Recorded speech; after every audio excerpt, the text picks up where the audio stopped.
ಆಗಿತ್ತು. ಆ ಟೈಮಲ್ಲಿ ನನಗೆ ಡಿಸ್ಮಿಸ್ ಆಗಿತ್ತು. ಡಿಸ್ಮಿಸ್ ಆದ ಟೈಮಲ್ಲಿ ನನಗೆ ಮೂವಿಗೆ ಒಪ್ಕೊಂಡೆ. ಚಂದ್ರ ಸರ್ಗೆ ಕಾಲ್ ಮಾಡ್ತಾ ಇದ್ದೆ, ಯಾವ್ದಾರು ಒಂದು ಚಾನ್ಸ್ ಇದ್ರೆ ಕೊಡಿ ಸರ್ ಅಂತ. ನಾನು ಸೃಷ್ಟಿ ದಮ್ಲೂರು ಸೃಷ್ಟಿ ಅಕಾಡೆಮಿಯಲ್ಲಿ ಹೋಗ್ತಾ ಇದ್ದೆ ಆ್ಯಕ್ಟಿಂಗ್ ಕ್ಲಾಸಿಗೆ. ನಾನು ಅಲ್ಲಿ ಹೋಗ್ಬಿಟ್ಟು ಮತ್ತು ಚಂದಾಪುರದಲ್ಲಿ ಜಿಮ್ಗೆ ಹೋದೆ 3 ತಿಂಗಳು. ಡಯಟ್ ಇದ್ದು ಅದೆಲ್ಲ ತುಂಬ ಕಷ್ಟ ಇದೆ ಹೇಳ್ಬೇಕಂದ್ರೆ.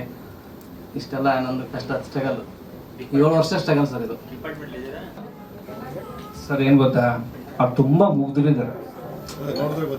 ಬಟ್ ಸಿನಿಮಾದಲ್ಲಿ ನೀವು ರಿಯಲ್ ಅನ್ನತ್ತೀರ ಅವ್ರ ಆಕ್ಟಿಂಗ್ ನೋಡಿ.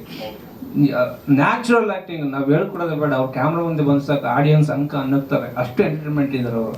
ಬಟ್ ಇವ್ ನೀವೇನು ಅವ್ರು ಹಿಂಗೆ ಮಾತಾಡಬೇಕು, ಪ್ರೊಫೆಷನಲ್ ಆಗಿ ಹಿಂಗೆ ಮಾತಾಡಬೇಕು, ಸೊ ಇವ್ರನ್ನ ಹಿಂಗೆ ನಾವು ಇಂಪ್ರೆಸ್ ಮಾಡಬೇಕು, ಅದು ಯಾವ್ದು ಅವ್ರ ಭಾವನೆ ಇಲ್ಲ. ಒಂದು ಮಗು ಥರ ಸರ್ ಅವ್ರು ಆ್ಯಕ್ಚುಲಿ ಅಷ್ಟು ಒಳ್ಳೆ ವ್ಯಕ್ತಿ ಅವರು. ಸೊ ಹಂಗಾಗಿ ನಾನು ಅವರಂತ ಆರ್ಟಿಸ್ಟ್ ನಾನು ಹುಡುಕಿ ಇವರೇ ಬೇಕು, ಎಳ್ಳೆ ಕ್ಯಾರೆಕ್ಟರ್ ಇವರೇ ಬೇಕಂತ ಹುಡ್ಕೊಂಡಿದ್ದೀನಿ. ಸೊ ಹಂಗಾಗಿ ನೀವು ಇನ್ನೂ ಎದುರಿಸ್ಬಿಟ್ರೆ ಓಡಾಡ್ಬಿಡ್ತಾರೆ.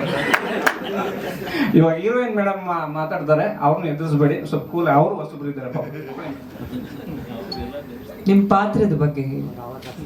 ಎಲ್ರಿಗೂ ನಮಸ್ಕಾರ. ನಾನು ರಮಿಕಾ ಸುತಾರ್ ಮಾತಾಡ್ತಾ ಇದ್ದೀನಿ. ಮೈಕ್ ಸ್ವಲ್ಪ ಹತ್ರ. Sutar Yes, you. SUTAY. Mic ಹತ್ರ ಇಟ್ಕೊಂಡು ಮಾತಾಡಿ. ನನ್ನ ಪಾತ್ರದ ಬಗ್ಗೆ ಹೇಳಬೇಕು ಅಂದರೆ ತುಂಬಾನೇ ಚೆನ್ನಾಗಿದೆ.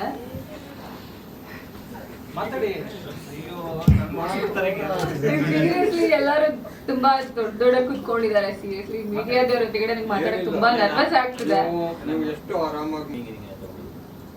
ಇಲ್ಲ ಸರ್, ತಗೊಂಡಿಲ್ಲ. ಬಟ್ ನ್ಯಾಚುರಲ್ ಆಗಿ ನಾನು ಮಾಡಿದ್ದೀನಿ ಆಕ್ಟಿಂಗ್ ಹೇಳಬೇಕು ಅಂದರೆ. ನಂದು ಉತ್ತರ ಕರ್ನಾಟಕ, ಗುಲ್ಬರ್ಗ. ಹಾಂ, ಮ್ಯಾಮ್ ಕಡೆಯಿಂದ ಪರಿಚಯ ಆಗಿದ್ದು ನನಗೆ. ಸೊ ಅವಾಗ ಆಡಿಷನ್ ತಗೊಂಡ್ರು, ಸೆಲೆಕ್ಟ್ ಆಯಿತು. ಸೊ ಅವಾಗ ಓಕೆ ಆಯ್ತು ಅಷ್ಟೇ.